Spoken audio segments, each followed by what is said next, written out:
Truly a big day for Doug Kaufman, a great day for Know the Cause, a wonderful day for each and every one of you, because a gentle man, if there's ever a man that put the gentle in gentleman, it is my guest today. Tullio Simoncini is a medical doctor. Further, he has his board certification in oncology. He is a cancer doctor, and yet he saw something terribly wrong with what was going on in oncology in Italy, and the word has spread. You guys, how many of you have emailed me? 100 of you, 200 of you? Doug, do you believe this book that came out, Cancer is a Fungus? That's the book authored by my guest today, Dr. Simoncini. Now, tell us a little bit about, you've been in many bodies. What do you look for as you navigate that camera through a person's body? If you enter in the body and you reach an organ affected by the cancer, you can see that the lumps are always white. The lumps are white? Lumps are always white, because if you look at a CAT scan or an MRI, you see an indirect image. So if you go directly with a video camera, you can see that it is always white. Sometimes it is covered with blood or with the defense reaction. But in every post-mortem examination, scientists find the white lumps, the white masses, that is fungi. Oh, see, because yeast and fungi are white. Anybody take a mushroom, crush it up, it's a white mass. So as we continue now today, we're going to show you, many of you have never seen this, so Dr. Simoncini is going to push a button and we're going to show you inside a body while he talks to us. Go ahead and do that. Yes. This is the pleura. We entered with a camera, and look, the pleura should be red, but you can see all the lumps, all the cancer that is white. Really white. This is the heart beating. This is a bronchial cancer. Look, we went into the bronchia. Look, with the bronchoscope. Look, they are white. White, now, as usual. And then in the colon cancer, this is red because there is a little bit blood. I washed it up. Okay, and now it's white. Now, look. The density is different. So it's different, but it is always white under the first look.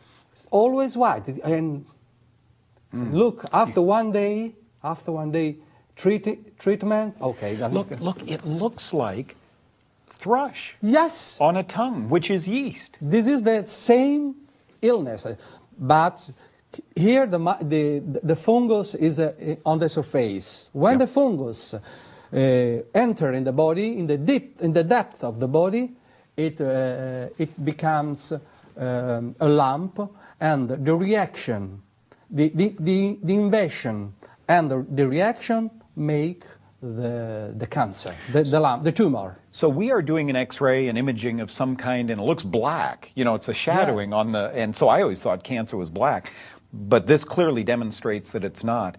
Once a doctor sees that tissue, does a biopsy. Is biopsy okay, or does it hurt? Biopsy sometimes bleed and bleed and bleed. Biopsy is damages the tissues and favors cancer because, as I told you, damages the tissue. You can see the blood, the bleeding. Yes. But when doctors make the biopsy, they pick up just the outside part of the tumor. That is the reaction. They can see the fungi because they just pick up the external part of the cancer.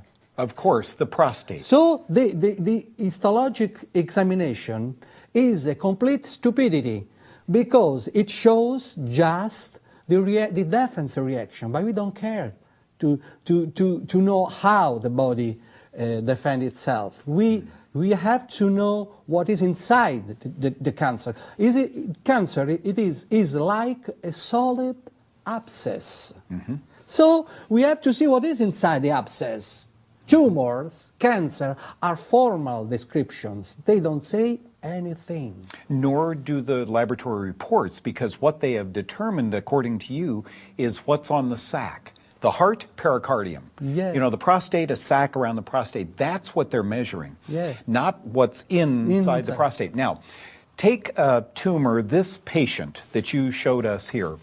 Your therapy is so magnificently simple, and apparently this is really working. You're talking about baking soda, sodium bicarbonate. Do you squirt with a syringe? Do you inject into the tissue with cancer? How do you do this? The problem is that sodium bicarbonate is the strongest substance against fungi.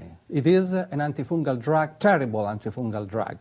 And furthermore, they cannot adapt to a salt because it is not a complex substance. That's why the antifungal drug, today's antifungal drugs are ineffective because the fungi can adapt themselves in 3-4 days. They are not shared elements. They are social elements. They communicate. They are connected by pores, and they can adapt themselves because they have a big power of adaptation, because they are the masses. Imagine shared cells like bacteria. You can poison them at once with some penicillin. But for a fungus, you give an antifungal drug. You can kill the first layer, but the second layer they get used and they eat drugs, chemotherapy, everything. They resist. Oh. Totally resist. Do you know Dr. Costantini? Simon. Yeah. Dr. Costantini one time told me that a fungus cell, right? We're talking about fungus and cancer. A fungus cell has a cell wall and a nucleus. A human cell has a cell wall and a nucleus. He said, how is an antifungal drug going to kill this without killing this human cell? The perfect antifungal, as the good doctor says, will never be developed, because to kill fungus perfectly is to kill human perfectly. While we're on that road, I wonder what cancer statistics really are. When I was writing my book, The Germ That Causes Cancer, I'm sure when Dr. Simoncini was writing his book, difficult to find statistics. Very difficult to see how effective chemotherapy was, how wonderful radiation is. In America, we have 3 options if you have cancer: surgery, chemo, and radiation. 2 of the 3 cause cancer. Does that make sense to you? Or should we be looking in the right direction? We'll be right back with you. Oh, this is a banner day with a banner physician here. Tullio Simoncini is his name. You don't have to remember that name. Many of you have already bought his book. Do you believe the title, Cancer is a Fungus? Not maybe cancer causes some fungus. Not in the next 10 years we'll figure out what causes cancer. Cancer is a fungus. Dr. Simoncini is able to liberate the solid tumor, which I can't do, folks. I'm not a physician. I could never, working with all of these poor people with their doctors, I could never say, I have an idea. Why don't we liberate the lump? Why don't we get the lump? And sure enough, we retract, we go in, it's white. It's white. Yeast is white. So we get inside the tumor, and then let's do something that would change the pH very quickly. This is an acid-growing mass. Let's make it alkaline. Sodium bicarb. It's about 12 cents. Let's do that. There are different kinds of tumors, doctor. One is a solid mass, one is blood that flows through the bloodstream.